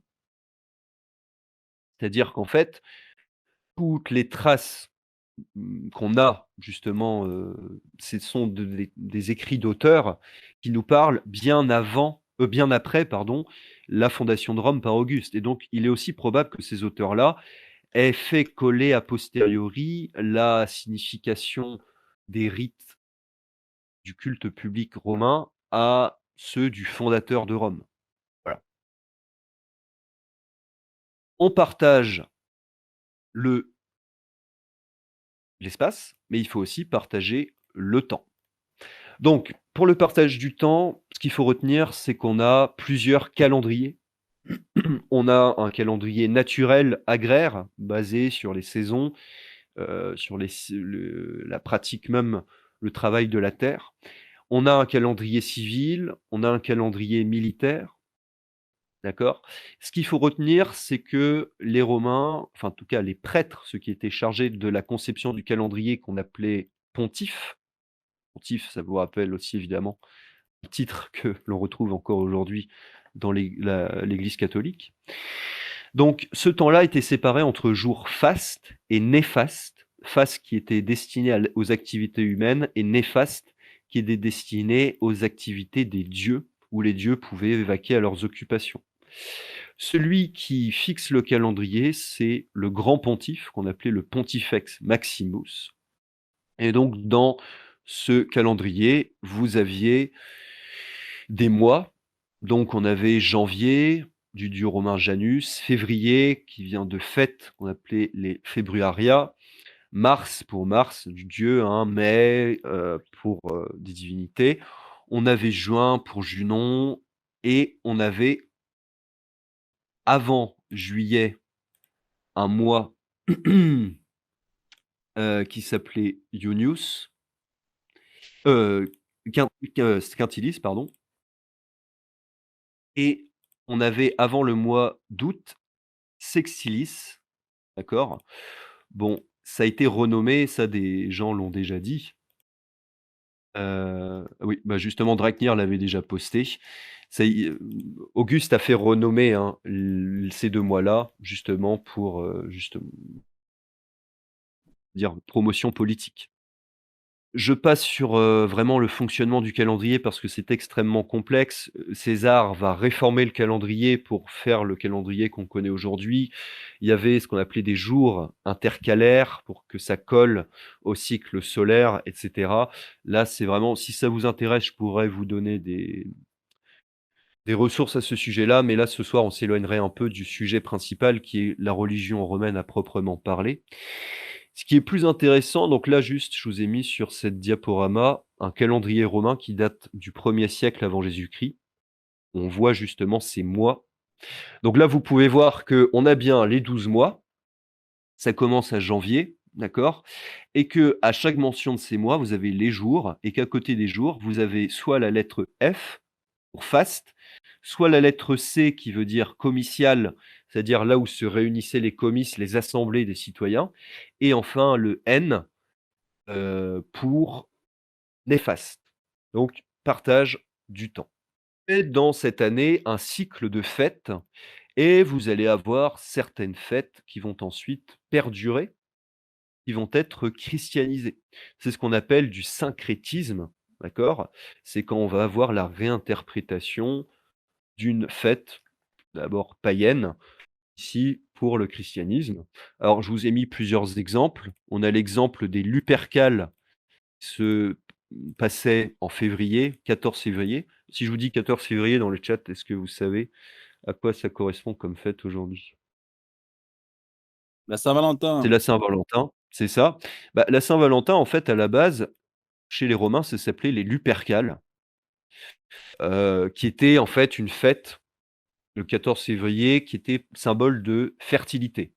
Donc on désignait des femmes au hasard et ensuite, bien sûr, c'est une sorte de jeu de rôle, hein. Ouais, il y a plusieurs origines sur le nom, hein, tu as raison Dragnir. Là, je vais au plus simple et donc les femmes étaient ensuite pourchassées dans la rue par les Romains, par les hommes, d'accord? Donc évidemment, c'était, dans une espèce de débauche absolue. N'a pas forcément plu, ensuite aux chrétiens, d'accord? Qui vont, justement décider de, on va dire, christianiser cette fête-là en la nommant Saint-Valentin. C'est en 494 le pape Gélase Ier qui a mis fin à la fête des Lupercales et la remplace par la Saint-Valentin, le nom vraisemblablement d'un martyr qui a été tué à cette même date. C'est pas la seule fête, on a également la fête du Sol Invictus, qui veut dire le soleil invaincu. Là, c'est l'exemple du solstice d'hiver. Le solstice d'hiver, donc il a lieu le 21 décembre pour des raisons de calendrier avec la réforme de Jules César du calendrier. Chez nous, c'est le 25. Mais globalement, Sol Invictus, ça veut dire quand les jours vont commencer à rallonger et vous savez évidemment, quelle importance on accorde à cette date aujourd'hui, puisque, l'Église va attribuer cette date-là à la naissance de Jésus-Christ et on peut y voir une, heu, un symbolisme très évident. C'est-à-dire qu'en fait, le 25 décembre, à partir du moment où les jours allongent, Jésus naît, c'est-à-dire que Jésus apporte la lumière. Jésus est la lumière du monde. On a aussi le jour, du dimanche qui, chez les Romains, était le jour du soleil, qui devient le jour du Seigneur, Dies Dominicus. C'est ça, hein, c'est le jour du Seigneur, sachant que, par exemple, chez les Anglais, vous avez toujours cette trace du jour du Seigneur, Sunday, comme dit Isha et comme dit aussi Dragnir, exactement. Donc vous voyez qu'on a plein, concernant ces fêtes encore, de fêtes qui ont été christianisées par un processus syncrétique. Il y aurait beaucoup à dire sur le syncrétique. En France, par exemple, vous avez plein de fontaines qui sont attribuées à des saints, qui en fait étaient à la base des fontaines pour, prier des dieux païens. Par exemple aussi beaucoup d'églises de campagne, parce que vous savez que païen, ça vient du terme paganus, qui veut dire campagne, paysan, pardon. Puisque dans les régions les plus reculées, à contrario des espaces urbains, le christianisme a eu plus de mal à s'implanter et donc pour faciliter justement cette diffusion du christianisme, on a construit les églises sur d'anciens lieux de temples païens. Parce que les gens avaient pour habitude d'aller là. Donc c'était plus simple que les gens, aillent pour habitude, pardon, d'aller, sur les mêmes lieux. Les jours de la semaine sont liés aux planètes, oui, divinité, oui, planète. Enfin, dernière chose, on va avoir une forme de culte qui va s'imposer à partir de la période impériale, c'est le culte impérial. Il faut savoir que ça va être un culte qui va être mis en place par Octave Auguste, qui va d'abord faire diviniser César. Donc César, comment est-ce qui va être divinisé? Alors, à savoir que César n'était pas tant un génie politique, c'était un très bon général. Auguste était tout le contraire, il n'était pas très bon dans les arts militaires, mais par contre, c'était un génie politique et il avait très bien compris ce qu'il ne devait pas faire au risque de finir comme César, c'est-à-dire être trop, on va dire, bourrin dans sa propre promotion. Donc Auguste, il va pas dire qu'il est un dieu, puisque c'est mal vu chez les Romains de vénérer des vivants comme des dieux. Par contre, il y a quelque chose chez les Romains qu'on appelle le genius, c'est-à-dire le génie, qui pourrait dire est l'ensemble des qualités innées d'un objet ou d'un individu. Et donc, Auguste va laisser faire un culte qui est dédié non pas à lui-même, car ce n'est pas un dieu, mais à son genius. Vous voyez que Auguste, hein, tout son génie, ça va être de jouer un peu avec les frontières de l'acceptable et de l'inacceptable pour les Romains, de se mettre en valeur tout en se montrant comme éminemment pieux. D'accord? Et vous avez également le noumen. Noumen, c'est une espèce de force divine qui repose dans là quelques individus qui va permettre à certains individus, ici les empereurs et aussi les impératrices, d'être divinisés après leur mort, ce qu'on appelle l'apothéose. Après un bûcher, on va justement un témoin, après peut-être ont-ils été quelque peu influencés par diverses manières, mais vont voir par exemple l'âme du défunt empereur s'élever dans le ciel, ce qu'on appelle l'apothéose. Je vous avais mis une illustration d'une apothéose.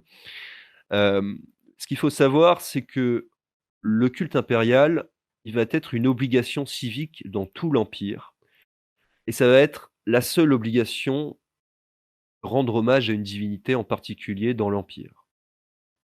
Alors savoir qu'il y a une petite différence entre Orient et Occident, puisque les qui, par exemple, pratiquaient le culte des empereurs en tant que dieux alors qu'ils étaient encore vivants.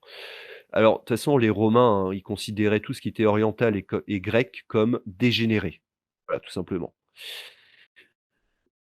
Et évidemment, ce culte impérial, il va poser un problème lorsqu'on va commencer à parler de religion monothéiste, puisque les juifs et également les chrétiens vont refuser de faire cette obligation civique envers le culte impérial, ce qui va, poser des problèmes religieux, mais pas tant religieux, plutôt politiques et là de cohésion de l'empire.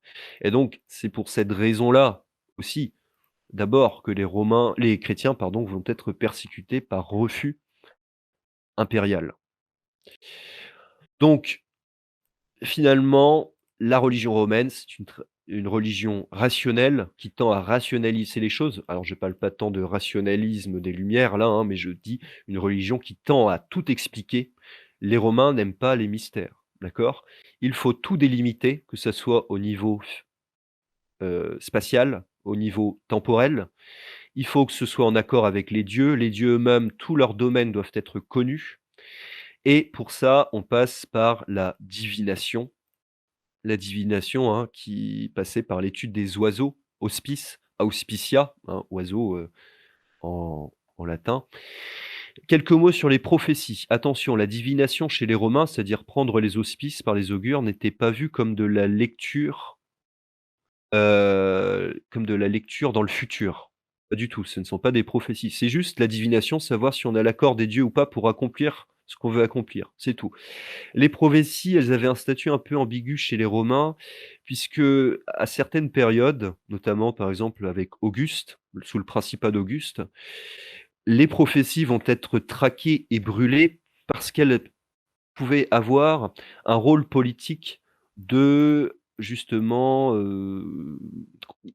contredire l'autorité d'un empereur. Vous voyez, par exemple, une prophétie qui dit que Auguste va être assassiné, vous voyez, ça l'a fait un petit peu mal.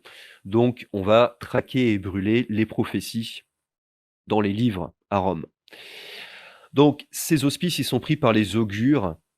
On a les auspices impératifs, c'est-à-dire qui sont liés aux rites normaux, et oblatifs, qui sont liés là au fait que quand arrivent des présages ou des prodiges qui ne sont pas prévus à la base. Donc on voit chez les Romains à chaque fois une nécessité d'explication des phénomènes naturels. Si la foudre est tombée, il faut savoir pourquoi.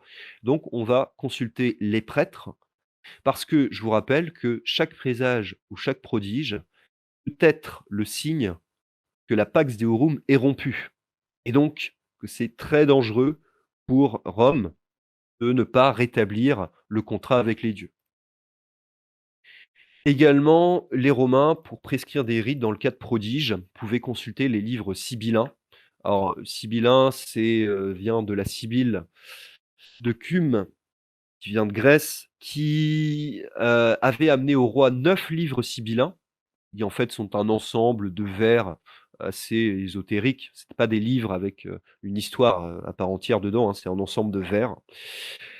Elle va proposer au roi romain Tarquin le Superbe les livres sibyllins pour un prix absolument, démentiel. Alors évidemment, le roi va refuser.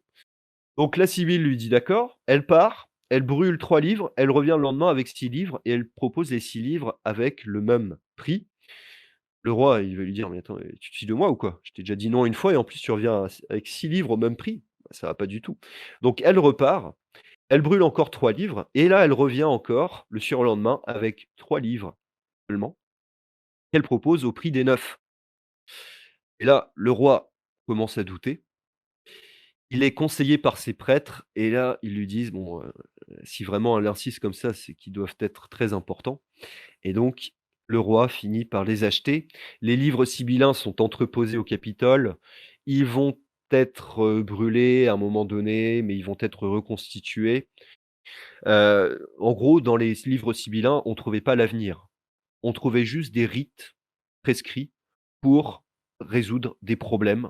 C'est-à-dire, on a un problème de maladie, on consulte les livres sibyllins et les livres sibyllins qui sont interprétés par les décemvirs, c'est-à-dire, les 10 hommes qui étaient un corps de prêtres spéciaux, vont dire: «Bah là, pour résoudre cette épidémie, il va falloir ramener telle déesse de Grèce».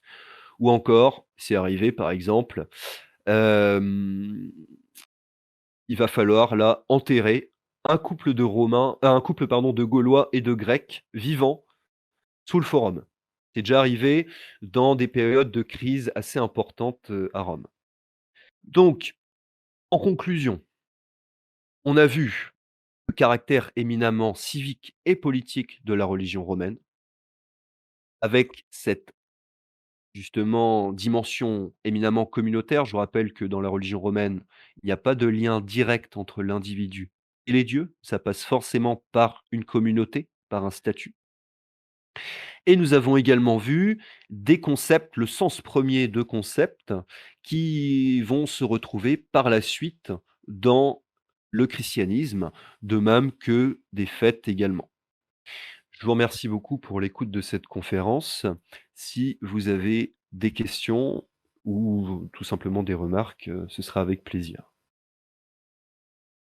Bien joué, Namrod. Merci beaucoup pour la conférence. Très clair. Et très intéressant. Mais effectivement, c'est incroyable de qu'on n'ait jamais eu on nous ait jamais vraiment expliqué la vraie différence profonde de pensée entre les religions abrahamiques et les religions antiques. Alors du coup, si je peux me permettre, j'ai des petites Allez, questions. On peut y aller? vas-y, vas-y. Ah, vas-y. Bah, la première, c'est moi, on m'a toujours dit que les dieux romains étaient en Mmh. réalité des repompes des dieux grecs, avec des, où ils ont renommé. Et Alors, qu'en est-il du ce lien entre ouais. la religion de la Grèce ancienne, Grèce antique et des Romains? Alors, effectivement, donc ça, c'est la il y a on le dit souvent, il y a une repompe comme ça, que les Romains auraient tout copié. Alors les Romains vont même copier, alors il y avait, ce qu'on appelle le rite romain et le rite grec, où dans le rite grec, les rituels étaient accomplis avec un voile sur la tête. En vérité, c'est beaucoup plus compliqué que ça, puisque comme je l'avais dit, les Romains vont, pratiquer ensuite ce qu'ils appellent l'interprétatio, c'est-à-dire qu'ils vont l'adapter à leur sauce. C'est pas des divinités grecques 100 qu'ils vont prendre et copier, ils vont l'interpréter selon leurs besoins, ils vont identifier d'autres domaines et cetera et en fait, ils vont faire leur propre salade avec des éléments déjà existants, si je puis dire. Donc c'est sûr que le la religion romaine, elle est fortement influencée par la religion grecque, la religion également étrusque, d'autres religions, mais à chaque fois, elle est réinterprétée et surtout, ces divinités-là, elles vont être membres, de la cité à part entière et voilà, elles vont faire partie de la vie politique de la cité également. Donc il y a du repompé, c'est vrai, mais il y a une réinterprétation à côté. Les Romains font quand même un boulot. Voilà. Ok, ça marche. Écoute, moi j'ai deux, trois questions après aussi dans le chat. Il y a Isha qui voulait intervenir. Mmh. Je crois qu'il voulait te clasher Ah oui? vocalement. On va voir. Ah bah, très bien, bah, super. Alors je vais Oui. juste répondre aux 2 questions, Ah bah vas-y, d'abord, vas-y. par textuellement. Alors question de Siles, qu'en est-il du mitraïsme qui a vocation d'être un culte à secret, sorte d'ancêtre de la maçonnerie, s'ils veulent systématiquement une révélation? Alors comme je l'ai dit, ce sont des alors peut-être systématiquement, c'est-à-dire une explication. Culte à mystère, ça veut dire culte à initiation, en fait. Après là, je vous ai dit, on parle de, cultes qui sont un peu à part à Rome, avec un statut un peu spécial, mais dans la religion romaine, que ce soit le culte public ou le culte privé pardon, dans le cadre de la famille et cetera, il y avait pas vraiment d'ésotérisme. Tous les gestes, on l'a vu, qui étaient pratiqués lors des rites, étaient des gestes très courants qui pouvaient être compris assez facilement par tout habitant du bassin méditerranéen, par un Égyptien, par un Grec et cetera. C'était, assez ouvert. Pour les cultes à mystère, oui, il y a une initiation, mais comme je l'ai dit, les Romains, dans des périodes d'instabilité, pouvaient, se méfier et culte à mystère qu'ils identifiaient comme parfois comme une menace à la cohésion de la cité. Voilà. Je sais pas si j'ai répondu à ta question un peu, Silias. Après je ne suis pas expert, du culte de Mitra non plus. Ouais, c'est vrai que ça revient beaucoup à la mode Question depuis le 19e siècle, là. On en parle tout le temps. du culte de la religion romaine? Non, du culte de Mitra, etc. Ah oui, oui. Oui, C'est quoi après le avec des Isis, etc. interprétations, des fois un peu nouvelles qui sont liées aussi enfin des fois, je trouve, complètement détachées du sens premier de la tradition, mais bon ça, c'est un autre sujet. En gros, les Romains n'auraient jamais pu inventer la laïcité vu l'organisation de leur société absolument pas, puisque la laïcité, elle vient d'une séparation stricte entre le religieux et le politique. Un Romain, vous lui dites: «Le religieux et le politique», il comprend même pas, puisque les 2 forment un ensemble, de toute manière, indissociable. Bah, c'est tout. C'est même nous, on utilise le terme religieux et politique et je pense que cet exposé, pour répondre aussi à la question de Boudi, il pourrait être intéressant, à comprendre aussi parce que pour la lecture d'octobre, puisque je crois que nous avons aussi, autorité spirituelle et pouvoir temporel de Guénon prévu. Voilà. Donc question de Z. Quel est le canal de transe privilégié du coup dans la religion romaine? La philosophie, la poésie? C'est-à-dire de transe.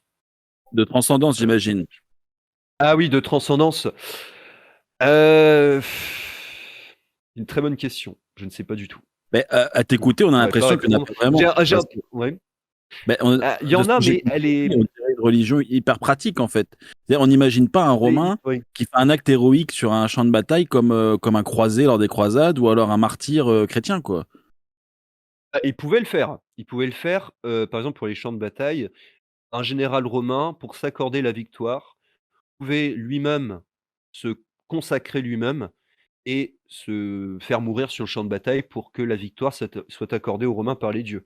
Mais après, comme je l'ai dit, s'il y a une transcendance, s'il y a une spiritualité, s'il y a une exégèse, elle est à penser hors du cadre de la vie religieuse, à proprement parler, du cadre de la vie religieuse institutionnelle.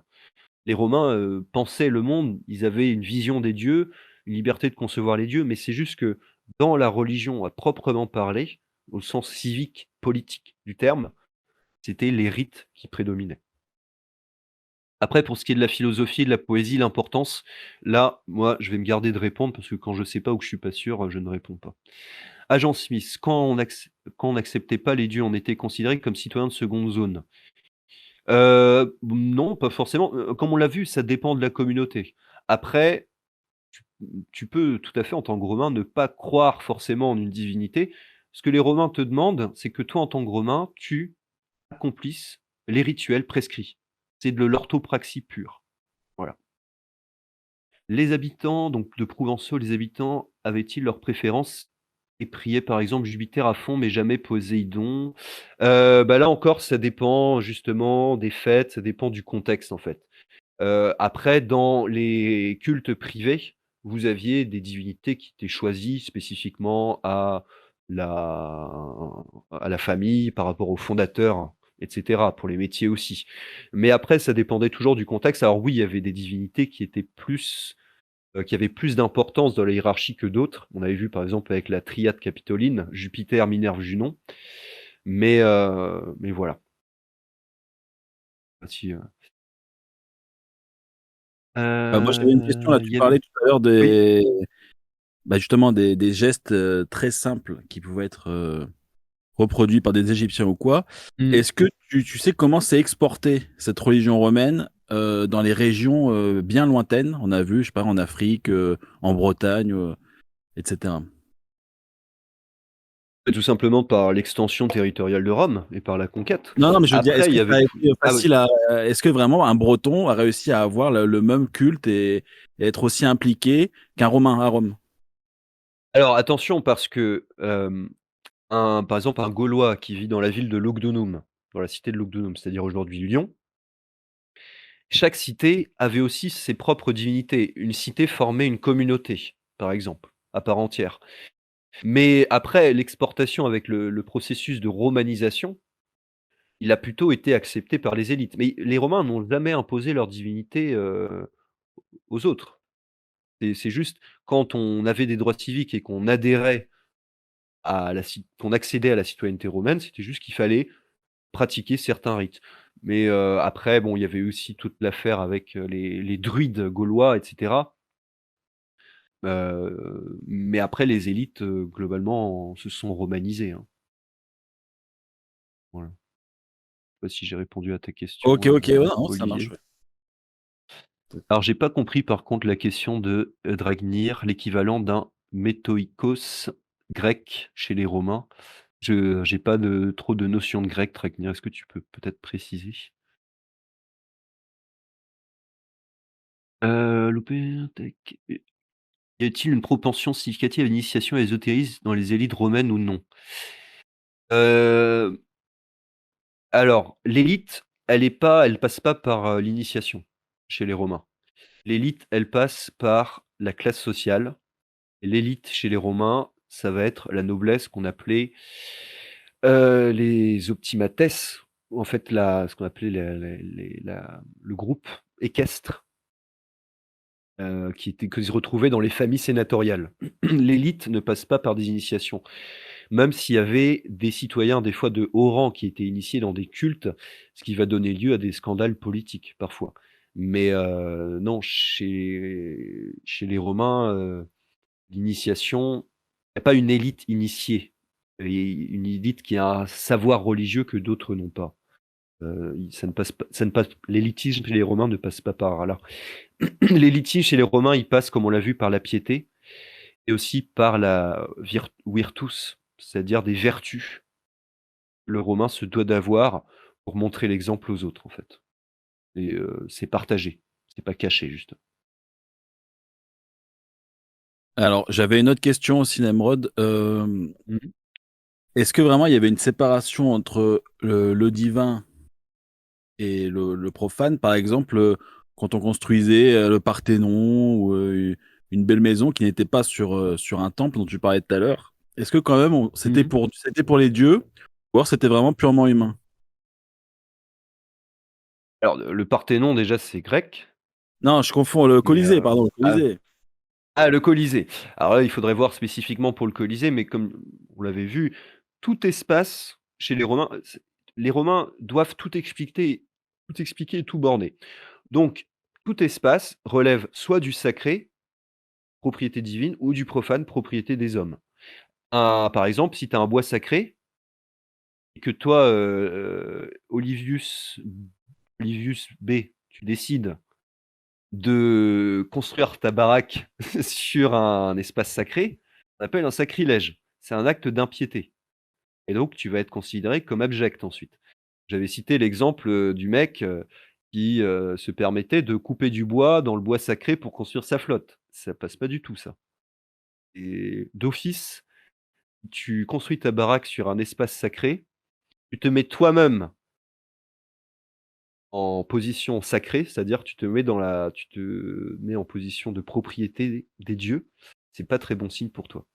Oui, mais par exemple, justement, imaginons un artisan qui va Mmh. couper du bois dans un bois pas sacré, donc un bois qui Mmh. ne tient pas aux dieux.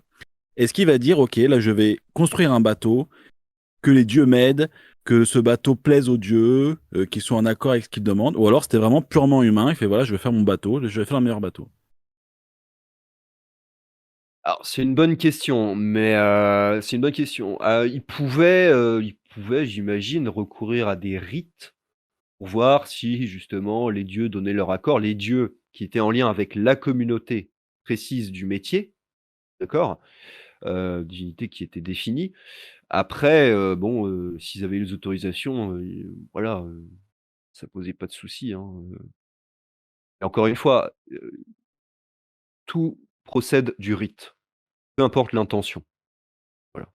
Non, mais c'est pour encore faire le distinguo, par exemple, les religions abrahamiques, bah, c'est écrit, Mmh. quand Beethoven il écrit une belle musique, il le fait au nom de Dieu, tu vois, tout honneur pour Dieu, etc. Pour savoir, c'est un peu ce style de pensée à l'époque romaine. Oui, non, non, bah, les Romains les Romains globalement s'en foutaient parce que de toute manière et même les dieux pour les Romains, pour les Romains, les dieux s'en foutaient. Ce qui importe pour les dieux, c'est le rite Ok. qui est prescrit. Alors tu peux faire un truc, accomplir quelque chose pour les dieux, tu peux te sentir fier, mais à côté, si tu respectes pas les rites prescrits, ben, ça n'a aucune valeur. Voilà, tout simplement. Ce qui a une valeur aux yeux des Romains, c'est le rite qui est codifié selon la tradition, initiée par le fondateur de la communauté. Voilà, tout simplement. Après, tu peux dédier ça à un dieu, mais si tu fais pas les rites, ça va rien t'apporter, tout simplement. Et du coup, tout à l'heure, tu nous disais que la religion romaine n'accordait pas d'importance au salut personnel de l'âme, Non, c'est ça? Donc, non, qu'est-ce non, qui se passe pas du tout. pour un religieux romain quand on meurt? C'est une très bonne question. Après, il y avait quand même une notion, bah, comme on l'a vu avec l'apothéose de vie après la mort, mais ce salut n'est surtout pas individuel, en fait. Il est toujours pensé comme au sein d'une communauté. Ce qui explique aussi enfin pourquoi est-ce que le christianisme va plaire à beaucoup de Romains? Parce que là, on peut avoir un lien individuel détaché de la communauté et privilégié, direct avec la divinité, avec Dieu.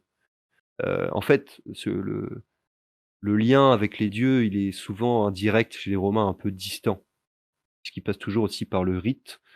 Donc voilà. Après, là, je t'avoue, je me suis pas assez renseigné sur le sujet de la vie après la mort pour les Romains. Voilà. Mais c'est juste, il n'y a pas de salut individuel. C'est la religion romaine, c'est juste le bien-être et la prospérité d'une communauté terrestre, avant tout. Ça marche. Ah bah écoute, je te laisse Voilà. répondre aux questions de Billy Oui. J et après on va faire intervenir Isha si tu veux bien. Il voulait te Ouais, parler. très bien. C'est vrai qu'on va. Merci pour ta patience, Isha. Tac. Bilitche, quel regard avaient les religieux romains concernant les dogmes religieux issus des religions abrahamiques? Y avait-il des représentants messagers comme les prophètes pour les religions abrahamiques? Alors, on avait vu que justement, il n'y avait pas de messager divin pour la religion romaine. Par qui et comment étaient déterminées leurs pratiques religieuses? Donc ça, on l'a vu, les pratiques religieuses sont déterminées par le fondateur d'une communauté donnée. Par exemple, le fondateur de la cité romaine, c'est Romulus, et Romulus va instaurer une tradition qui devrait être suivie par ses successeurs, d'accord?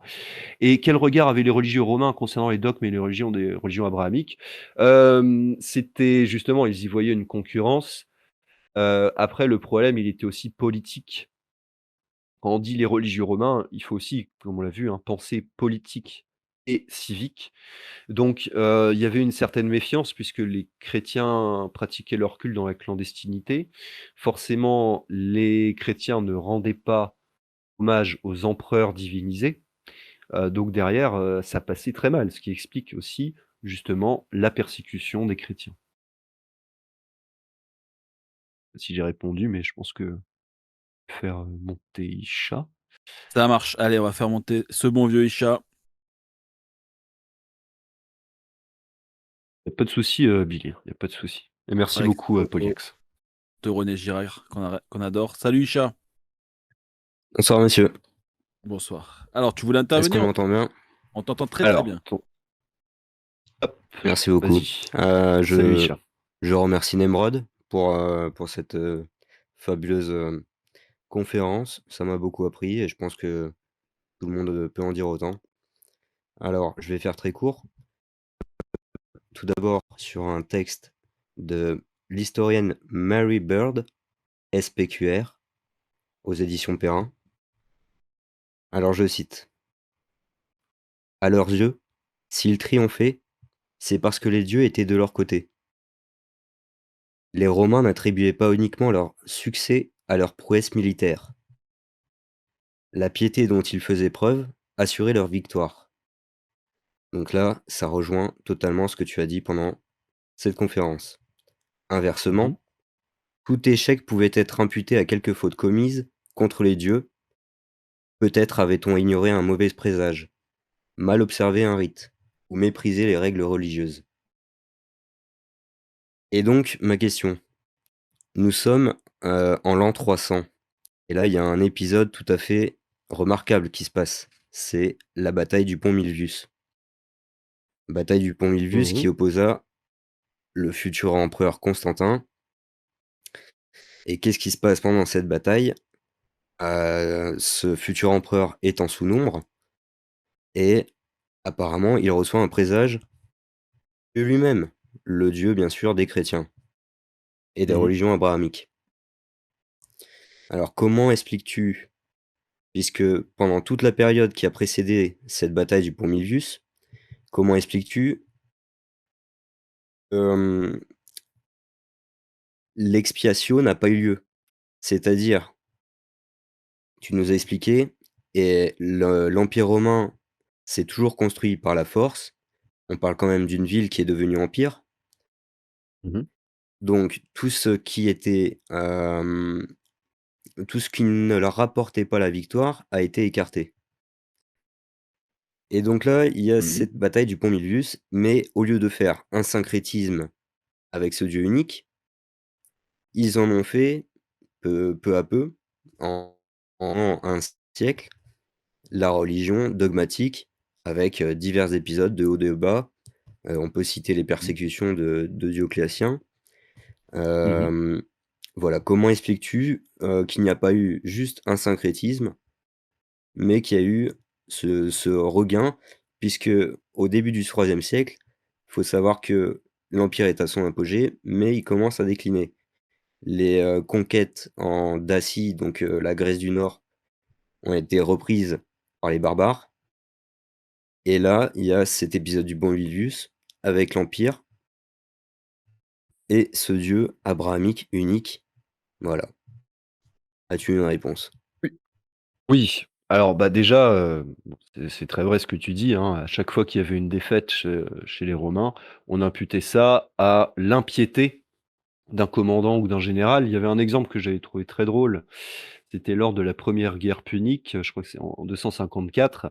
Il y a un consul avant une bataille navale qui prenait les auspices, c'est-à-dire il avait des poules sur son pont de son navire et donc il avait disposé du grain selon le rite et si les poules mangeaient, c'est que les dieux donnaient l'accord aux Romains pour aller combattre les Carthaginois, la flotte carthaginoise, que si les poules ne mangeaient pas, bien les dieux n'étaient pas en accord. Ce à quoi, d'après ce que nous racontent les auteurs antiques des écrits qui nous sont parvenus, le consul aurait dit: «Eh bien, en voyant les poules qui refusaient de manger, il se serait énervé, il aurait dit: "Eh bien, s'ils n'ont pas faim, qu'ils boivent"». Et il l'aurait balancé à la flotte. Évidemment, je vous le donne dans le mille, les Romains se sont fait, exploser lors de cette bataille, d'accord, contre les Carthaginois. Après, il y a aussi toute la question de la réécriture a posteriori.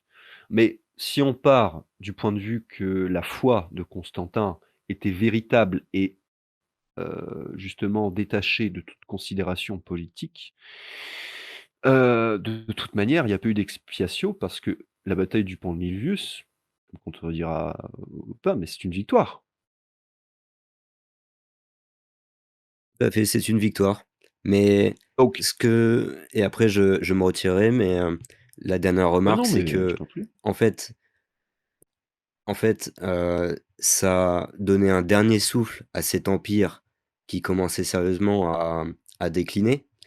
Tu sais que Mmh. depuis, Caracalla, les grandes réformes, heu, Mmh. d'ailleurs au début du IIIe siècle, on entre presque dans le haut Moyen Âge avec, ces petits Oui. seigneurs, ces petites régions, ces usurpateurs régionaux qui commencent à prendre tant de pouvoir.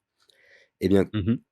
c'est tout de même, intéressant de constater que ce Dieu unique qui interdit toute idolâtrie et donc qui fait tomber peu à peu tous ces, tous ces, tous ces idoles qui ne leur donnent plus cette force qu'ils avaient auparavant, eh bien c'est ce Dieu unique qui prend la place et c'est cet épisode que je souhaitais, faire remarquer. Voilà, merci beaucoup. Oui, tout à fait, la conversion de Constantin qui marque un tournant un peu dans cette, ce combat, on va dire, entre, paganisme et christianisme et qui va amener, à l'édit de Constantin pour justement amener à la tolérance religieuse du point de vue des chrétiens.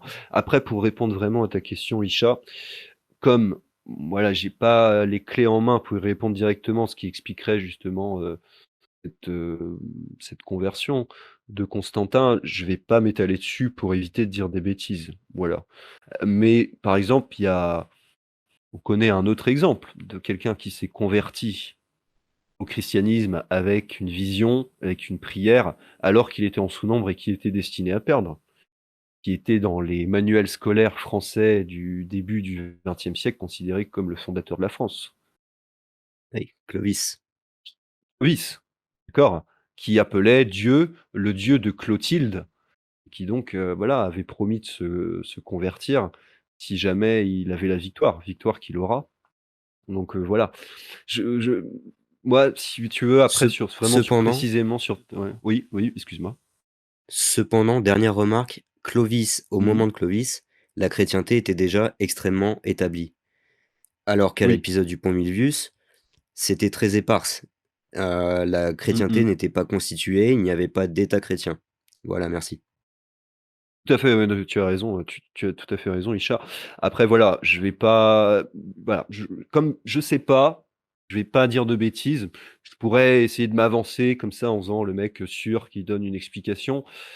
Le problème, c'est qu'après tout ce qui touche à la foi et d'un coup, la révélation, par exemple, on pourrait ici, parler de Constantin. C'est compliqué après d'en parler véritablement. Le Constantin, il a eu cette révélation-là, il a eu la foi avec ce rêve, du chrisme, mais enfin, je peux pas l'expliquer véritablement en tant qu'historien là, maintenant, tout de suite. Voilà, tout simplement. Merci beaucoup. Merci beaucoup, Isha. Merci Hicham. Et bah, merci Nemrod. Tu veux ajouter quelque chose pour conclure ou tu as tout dit? Bah, pas du tout, je voulais remercier les membres pour leur écoute. Je voulais te remercier aussi, Olivier, pour avoir participé, encadré cette conférence et avoir posté aussi les différentes, diapositives, du diaporama qui buggait. Donc, voilà, merci à tous et j'espère que j'aurais pu transmettre quelque chose, voilà, tout simplement, Eh bah, humblement. écoute, c'est mission réussie. Merci beaucoup Nemrod et du coup, on se revoit le mois prochain pour les croisades. Carrément, carrément, carrément, avec une bonne connexion cette fois-ci. Avec la Freebox qui remarche. Merci beaucoup et bah, merci à tous Exactement. et à la prochaine alors. Merci beaucoup, bonne soirée à tout le monde. Ciao, ciao.